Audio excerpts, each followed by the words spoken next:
Hello everybody, how's everyone doing? Welcome back to the stream. This is your boy FPL Josh. I hope everyone's having a good day. It's a bit of a late stream tonight, as you can tell. Mainly because I've just not had time today to get the stream in early, so we're going to do a bit of a later night stream. We are going to be streaming for a good hour and a half to 2 hours tonight, so we have got a big long stream ahead of us for everyone, so I hope everyone's looking forward to it. And yeah, we're just going to get straight for it, bang for it, and just pretty much see how we go. Pretty much is where we're at. So let's run it and see what happens today. Pretty much kind of just see where we're at with the team. Again guys, there's a lot of changes, you know.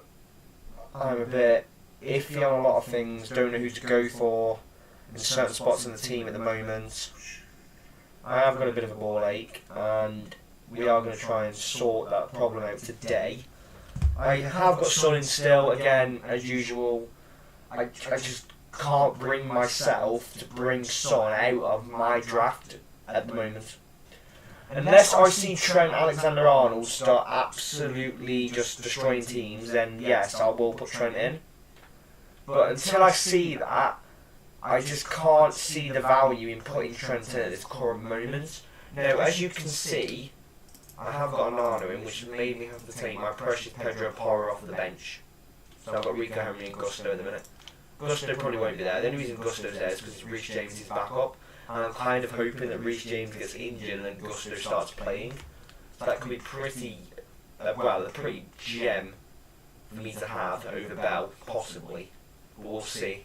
Henry's just there for coverage for sure, because let's be honest, game week 2, I am not going to want to play 2 Man United essential defenders versus Son, so it will be literally a case of playing a Nana or Shaw, but because I've got Ariel on the bench, the best option will be playing Rico Henry over Shaw, benching Shaw for that week, playing a Nana in goal so I still get those save points and whatnot, and then just running that. But I am still contemplating probably just not going Son, but like my gut's telling me to go Son, and then my head's telling me not to go Son, and it's like, you know, which one do I do? Which one do I listen to? How do I go around it? I am just going to quickly put the starting steering screen on quick so I can just quickly check some of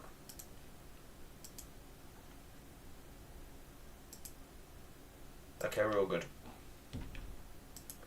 It's absolutely fine. I was just checking something and loading up the Fantasy Football Hub so we can go to my team. Bear in mind, again, I've not put my new membership in yet. I will put another membership in for this year. I've just not done it yet, as I don't see the point in doing it, like I said before the first month of the season, and then I'll start doing it. But I think after the first 20 game weeks, then it's not really used as much, so we'll see. I am going to try and put together Son, Salah, Saka. No, I'm joking.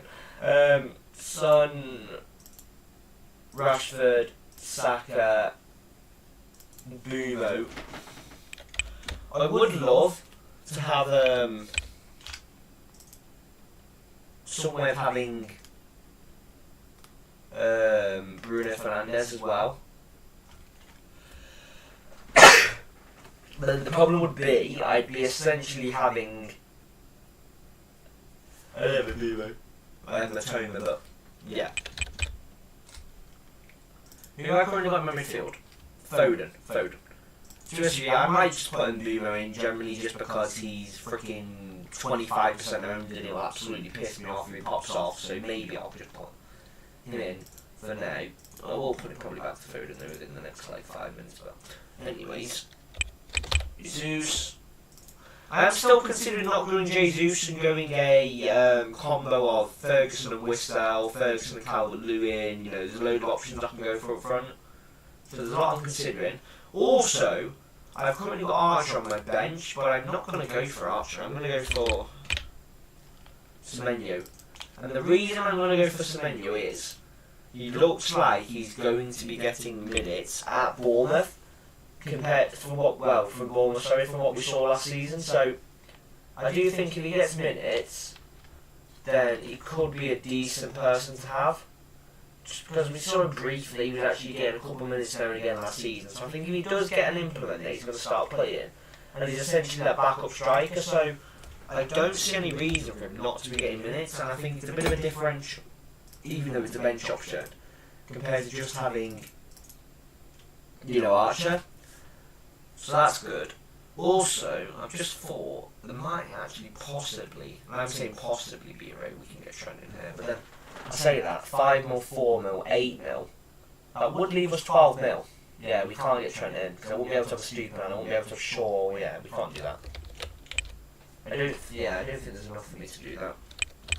I might be able to go for a Robertson though. I might be able to go for a Robertson. We'll see though. I'll say that. I could get Gabriel in and Nana in. Yeah. This thing, mate, if I can get a Nana in. A Nana.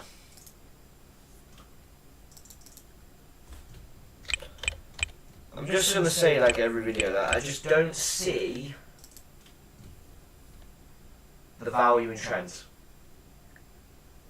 There's a way I can get Trent in, but that would be dropping Matoma to Enciso and not having Shaw. That would be the problem. There's your problem right there. I do, well, I say I do, but I can go, like I said before, maybe Ferguson instead of Jesus, but then to compensate for Arnold, but I just think Gabriel, Shaw and Estupiñán are just a strong enough back three.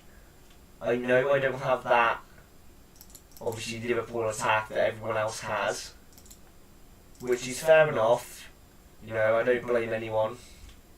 But I do think with this formation, it does allow me actually to go for the switch and put I could essentially put Flecken in. But I can rotate Flecken with Anana pretty nicely, because Flecken's 4th fixture is Bournemouth. Our 4th fixture is Arsenal. Game week 5 they've got Newcastle, which I don't mind playing versus Newcastle compared to Anana versus Brighton. And I'd also need a defender that would come in pretty handy for that switch in game week 5 for one of the Estupiñán or Shaw. So Mings could possibly be a good defender depending on his fixtures game week 5. He has Crystal Palace, that is a good fixture. He could possibly come in game week 3 as a switch. He could come in game week 2 if needs be. I don't have to necessarily then start, which is again, I don't have to start Gabriel versus Fulham. So that does give me a bit of leeway. But then, is there better 4.5 mil defenders?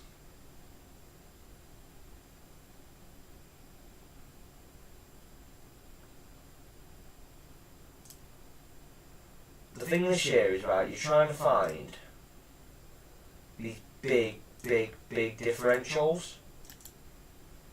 Just trying to find these defenders that look very good, look like they're going to get minutes. I mean, they could. They probably will actually. Or the reason I would go Porro actually, because thinking about it, game week 3 Bournemouth, Burnley, Sheffield United. He offers loads of rotation, and there is, like I said this the other day, there is rumours that Pedro Porro could be playing on the right wing for Spurs, and if that happens, that would be ridiculous. There is still a way of me getting, by the way, Trent Alexander-Arnold in. But I just think my team isn't like... Let me put my team in. Let's see what the team rating's like with this team. Because I don't think this team personally is that bad. But I say that now, it's only 90% game rating.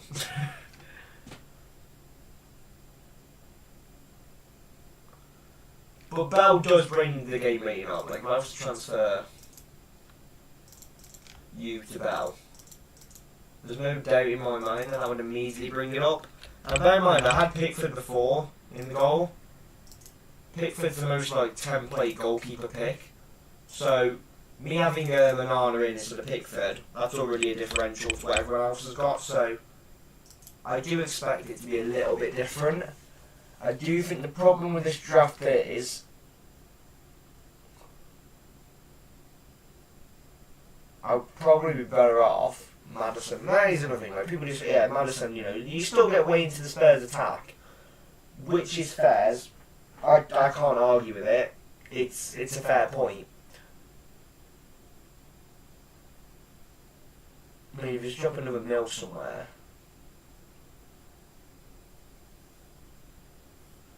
0.5 there, wouldn't you? Essentially, you know, you have to Pickford. So the thing is, Trent for me getting him in. I understand my team rating's low.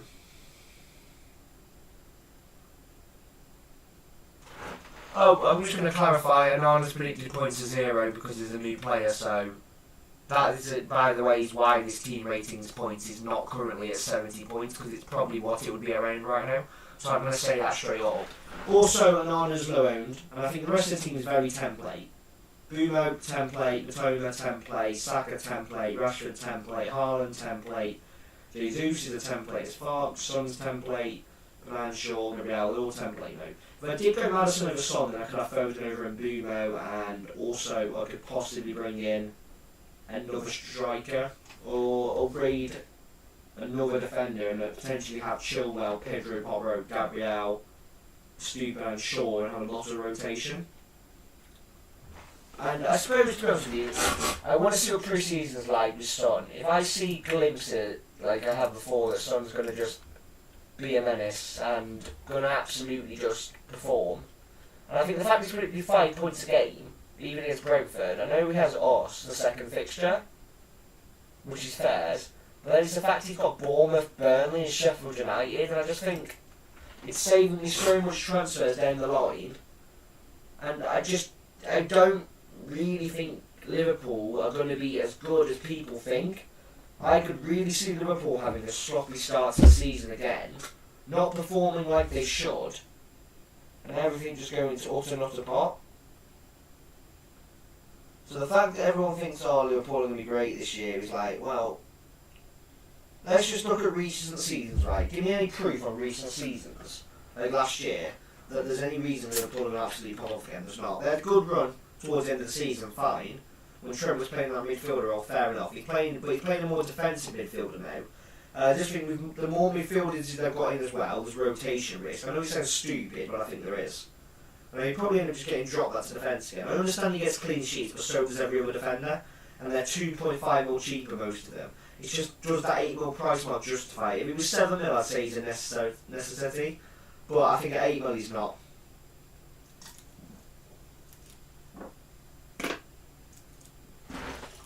Just have a drink.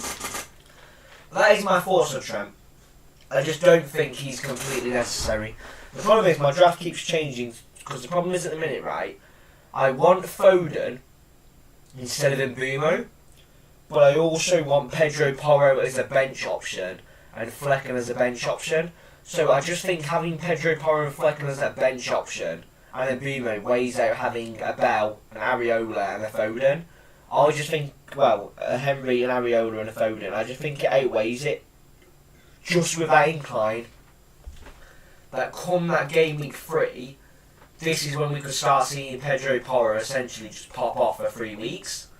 And I don't want to not be one of those people who does not have Pedro Porro in those weeks. Especially considering Arsenal have Man United. I think that's, obviously they've got us, that's top, so Shaw's going to be benched. I'm going to have to, Gabriel will be benched, I have to play Shaw. And obviously Flecken's going to come in game week 4 for Onana. So I've got coverage. Onana comes in game week 4 Flecken, who's got Bournemouth. Pedro Porro covers for Shaw in game week 4 because I believe he has Burnley. There you go. And then he has Sheffield United come game week 5. So that iffy fixture game week 5, any of the teams will be covered. So Brighton game week 5, Porro comes in, Onana gets played, essentially, and then I could easily get rid of Shaw by then, because this is game week 5, so I could have easily got rid of a defender by then. I'll have transfers to make moves, and I have coverage. So I just think the team's set up very nicely because I've not got to worry about a lot of transfers long term. And also, after game week 3, you know, or after game week 2, if I find out Jesus isn't performing, then I can dump him to Nkunku, or I can dump him to Evan Ferguson, or I can dump him to Calvert Lewin. There's loads of options I can dump him straight to. There's a very, very decent... I know people are complaining, but I think there's a decent range of 6 mil forwards this year. Like, Welbeck, he's crap. Ings, crap. But Wisser's good. Ferguson's good. Calvert Lewin's good, you know. Morris isn't a bad shout. Vinicius could be good again. Scamacca could be a good shout. You know, there's a lot of decent things that could be a good shout. And also, with Jesus, you know, and I'm saying this if Kane leaves Spurs, I'm literally, I mean it as well. By the way, Alvarez could play, so there's another big shout. If I see any incline pre-season that Alvarez is going to be playing, then Jesus is F'd out my team and Alvarez is in that position. Because that differential early on could pop. Again, easy with Jesus, you can take him into Watkins, a Wilson, a Gagpo, a Darwin, an Isaac, you know, Nkunku. Nico Jackson's got to be a proven pick. I'm not sure about Nicholas Jackson yet. Awani can be good for Forest, depending on Forest's runs at the time. Like, if you catch him on a decent fixture run, then I don't mind it, but there's only 2 decent fixtures in that run, so I don't really like Forest picks. I do think, obviously, Alvarez again, great pick. Nottingham Forest, West Ham, Fulham, Sheffield United, Burnley.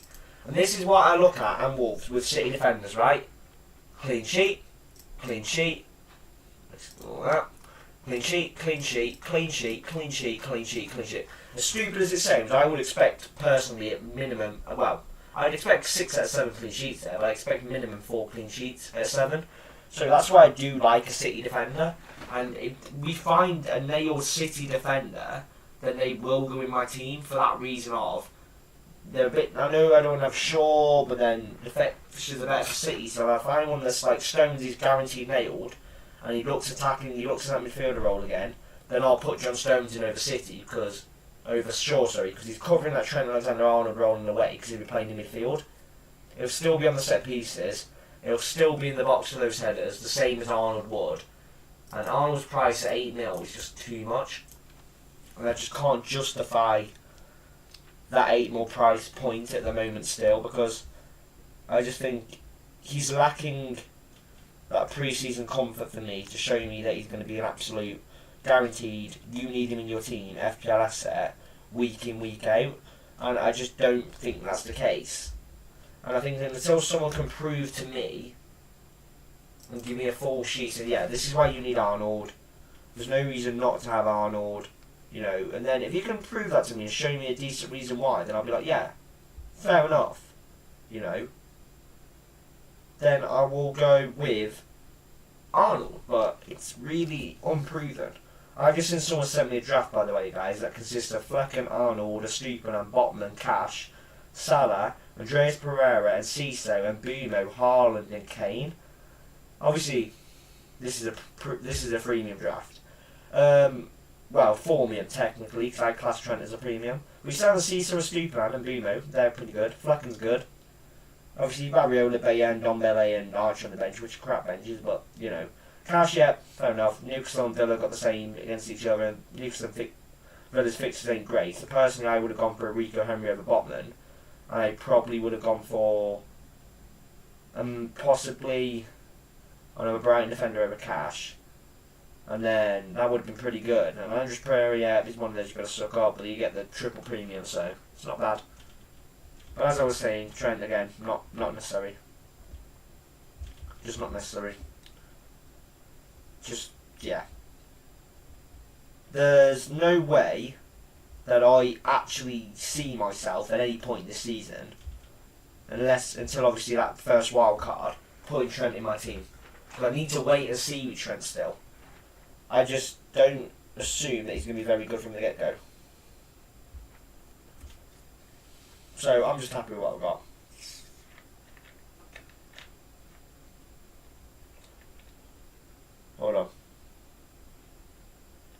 I was reading something about Onana.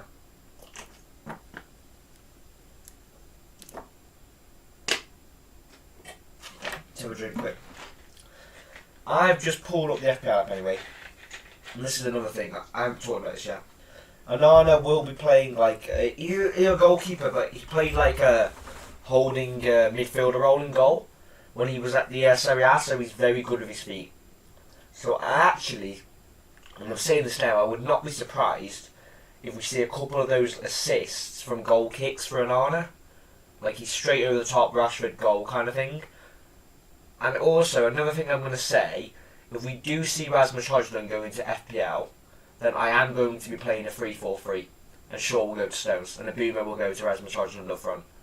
I'm saying that now, because everyone's going, oh, you're jumping on Rasmus Højlund because people don't know. I'm saying it now. Rasmus Højlund comes in, frick Mbumo, frick the template, I'm having 2 differentials, everyone else can suck it, because I want Rasmus Højlund if we get him.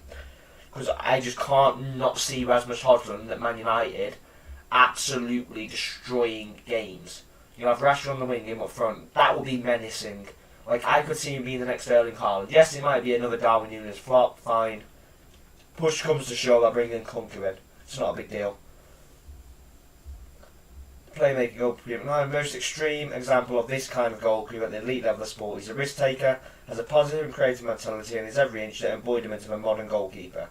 So basically, what this is saying is what I've just said. He's the most extreme, as in really good with his feet, very assist-wise, he's very, very good. And the save points, the clean sheets that Onana's going to bring, I could very see us Man United. I'm saying it now, I could see us winning the Premier this year. If we get the right players, I honestly swear down, no lies about it, I could see us winning the Premier this year. But this is assuming, we get the right players, we get the players we need, spends the right money, And I do think it's a bit hard in a minute. Oh, here we go, Man United Dave, Rasmus Højlund fine. What are they asking for him? Let's see. PSG ready to pay 60 mil for Rasmus Højlund, so we need to up our bid. Again, there's other talks as well, by the way, boys. There is talks that apparently Evan Ferguson could be a Man United player. I saw this the other day, a couple of weeks ago, that there was talks of us buying him. And if I do hear news of that, then I will put Evan Ferguson in my team, just so if we do sign him and he changes to a Man United player, I would have 4 Man United players in my team. So that could work out extremely well with putting Evan Ferguson in.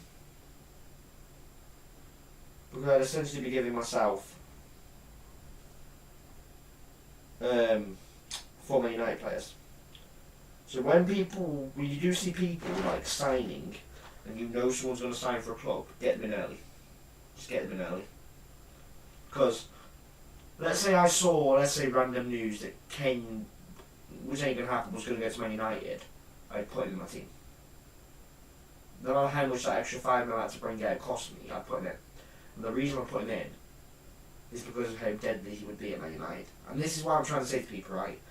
I'm watching the transfer news 24/7. I get a hint that a player from another Premier League team is going to lead to a big club like Man City, Man United or Liverpool, and they're good and they're going to start and they're going to be nailed. I will whack them in just as well as another triple up on that team, so I'll have 4 with that team. And this can really pay off sometimes, or this can really backfire. It honestly depends on the situation. I'm going to say something, but the stream does seem very quiet. It's probably because I've got a late one, to be fair. So I do apologise for that. We will have a very early streams next week when we get back on. But I'm going to say we probably won't be streaming again till next Sunday or the Monday after. So we won't really be streaming till the 1st of July after today. 1st of August, sorry, really. So I am going to say, it's my brother's birthday week, I'm busy, got stuff to do, going to drink on a Sunday, busy week. So we've just got the stream for today. But I do think I've covered most of the things I want to say lately about the team, about the strategies, about what we're doing. And I just think at this point it's a wait and see. If we get any transfer news, if there is any major changes to the team, I will just make sure to post a YouTube short on the channel, literally what I've changed. Any news, I'll post shorts. Always check me out on Instagram at mtgjosh_Reynolds. I will be changed. I'm making an FNL Instagram page soon, but I just use my main one at the minute, which is fine because I don't really use it too often anyway. And also, I have got a Discord group, so if anyone in the comments, fancies joining the Discord group, or anyone in the chat wants to join the Discord group, just give me a bell in the comments and I'll get you in the group. But we are probably going to be streaming for another half an hour, depending on how quiet the stream is, depending on how the day is going, because obviously it is a later stream tonight. And we're just going to literally look at some transfer news again. But the team isn't looking bad. Again, if anyone's got any suggestions, as much as I'm a very, very good FPL pro at this point, I am more than happy to take suggestions, more than happy to take any ideas into account. And yeah, but we'll give it another 5 minutes, guys, but I do think we are quieting down and the darts are on. So I'll tell you, actually, we're going to leave this here. So I am going to leave this here, boys, because it is very quiet tonight. We've done a quick, basically 27-minute stream, half an hour stream. Before I go again, Instagram, mtgjosh_Reynolds. We have the Discord. Make sure just hit me a bell, on Instagram at mtgjosh_Reynolds, like I've said. And also, we are going to get going now. So yeah, like I said, mtgjosh_Reynolds. Hit me on Instagram. Let's get going, boys. And also, I'll be back streaming probably the 28th of July or the 1st of August. One or the other. I will see you boys again soon, and I hope you boys enjoy the whole next of your week. Have a nice week. Don't stress about FPL for the next week. Just have a break, chill out, and then we'll be back the week after to talk more about the market, the transfer news, and so on. Remember, the deadline's not till the 10th of August.